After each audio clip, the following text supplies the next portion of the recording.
In this demonstration, we will learn how we can delete the application and the supporting database objects which we have created as part of the application.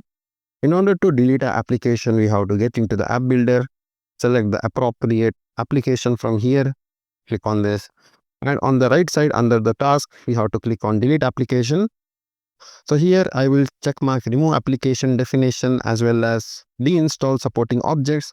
So it will uninstall all the database objects and the related components. Click on deinstall over here. So it will take a couple of seconds in order to remove fully our application. Suppose if you want to see the summary, click on this detailed summary.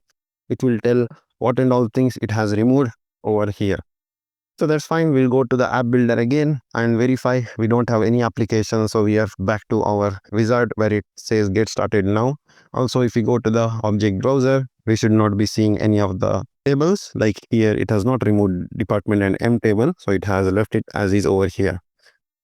So like this, we can uninstall or remove the application from our workspace.